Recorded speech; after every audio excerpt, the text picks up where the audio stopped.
My name is Anna, and for a long time I thought I had the perfect life. I'm 28 years old, married to Jack, my husband of 4 years.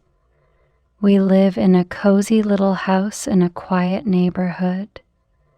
I'm pregnant with our first child, a baby I had dreamed about for years.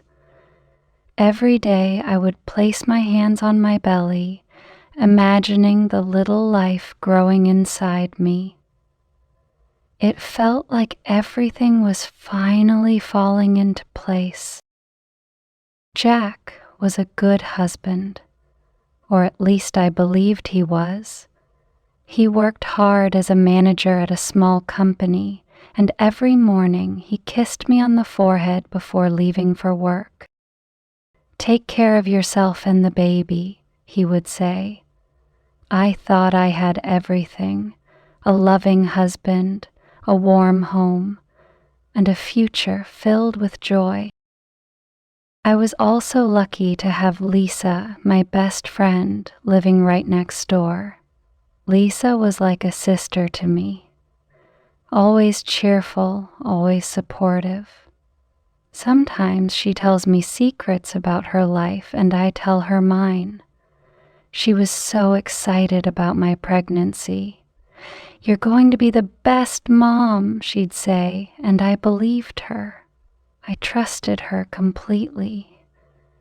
But I didn't know that my perfect life was already starting to crack. One evening, Jack came home much later than usual.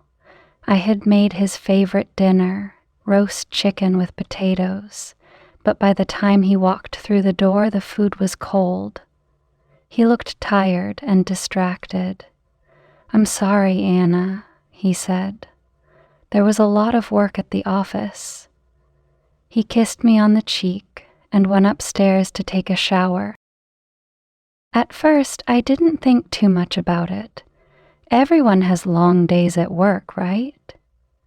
But then it started happening more often. Jack would come home late, and whenever I asked him about his day, his answers felt vague. One night, we were sitting on the couch watching TV, and I noticed him smiling at his phone. I playfully asked, "Who are you texting?" He quickly put the phone down. "Oh, it's just work stuff," he said, brushing it off. I smiled back, but something about the way he avoided my eyes made a little voice in my head whisper, "That's strange." One Sunday morning, Lisa came over for tea like she often did. We were sitting in the living room talking about baby names when she suddenly said, "Oh, I forgot my scarf here last week. Did you see it?" I shook my head. "No, I don't think so. Let me check." I looked all over the house, but couldn't find it. "Maybe you left it somewhere else," I said. Lisa frowned. "I'm sure I left it here. I'll look for it myself." Without waiting for me to say anything, she went upstairs to check the guest room. I was surprised. Why was she so certain the scarf was here? And why was she so determined to find it? When she came back downstairs a few minutes later, she was smiling again. "It's okay, maybe I was wrong," she said, but I couldn't stop thinking about it. Something felt off. One afternoon, I was sitting on the porch, enjoying a cup of tea. I looked over at Lisa's house and saw her standing on her balcony, hanging laundry. She was humming a cheerful tune, and I smiled, watching her. But then something caught my eye. A sparkling necklace around her neck. It was beautiful, intricate, and oddly familiar. My chest tightened as I realized why. It looked so much like the necklace Jack gave me for our 3rd wedding anniversary. It wasn't the same one, but it had the same style, the same elegance. That's just a coincidence, I told myself. But I couldn't shake the uneasy feeling. As Lisa turned to go back inside, I noticed something else.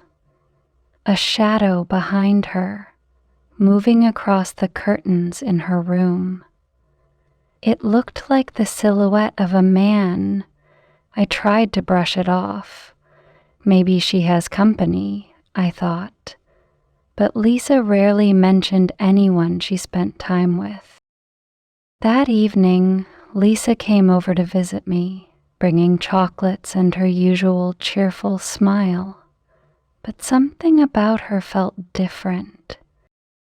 She was overly chatty, almost like she was trying too hard. Whenever I asked her about her day, she quickly changed the subject. "So, do you have any plans this weekend?" I asked casually. Lisa hesitated for a moment before smiling too brightly. "Oh, just errands, you know how it is. What about you? Have you thought of a name for the baby yet?" I noticed how quickly she deflected my question. She was hiding something, I just didn't know what. A few days later, I decided to surprise Jack at work. I had baked cookies and thought it would be a nice treat for him and his coworkers.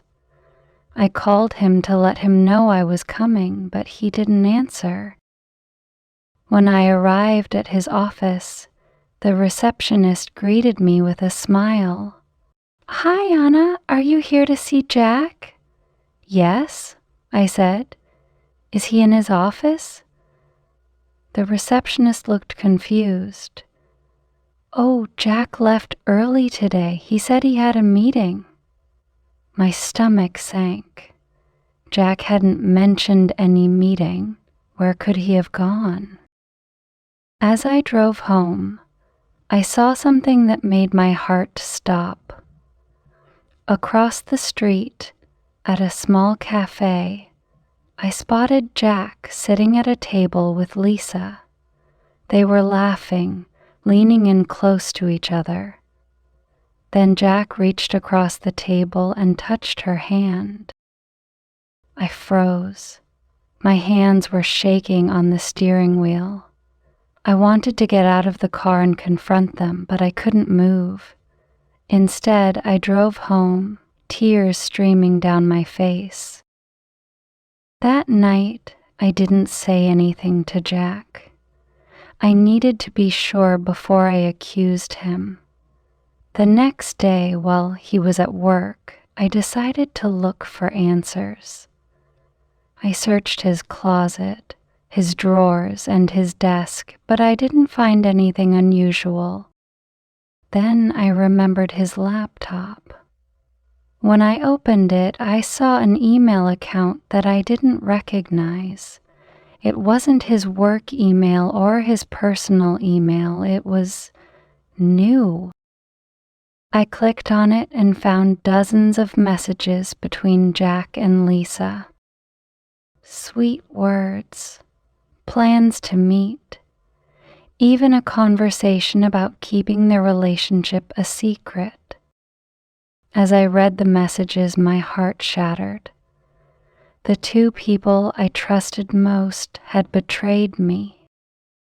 That night, when Jack came home, I was waiting for him. I had printed some of the emails and placed them on the table. He walked in, smiling like nothing had happened. "Hi, Anna. How was your day?" I didn't smile back. I pointed to the emails. "Explain this, Jack." His face turned pale. "Anna, I can explain," he stammered. "Don't lie to me," I said, my voice shaking. I saw you with Lisa at the cafe yesterday. I read your emails. How long has this been going on? He lowered his head. A few months, he admitted. I didn't mean for it to happen. It just happened. Tears streamed down my face. Lisa was my best friend. How could you do this to me, to our baby? Jack tried to apologize, but I didn't want to hear it. I packed a bag and left that night. I didn't go back. I filed for divorce and cut all ties with Lisa. It wasn't easy, but I knew I deserved better. I focused on my pregnancy and prepared for the arrival of my baby. My family and true friends supported me through it all. Months later, I gave birth to a beautiful baby boy. I named him Leo, which means strength, because that's what I found during the hardest time of my life. Looking back now, I've learned an important lesson. Sometimes, the people you trust the most can hurt you, but you can always find the strength to move forward. And that's exactly what I've done. If you want to improve your English through stories, please subscribe to the channel and share with your friends.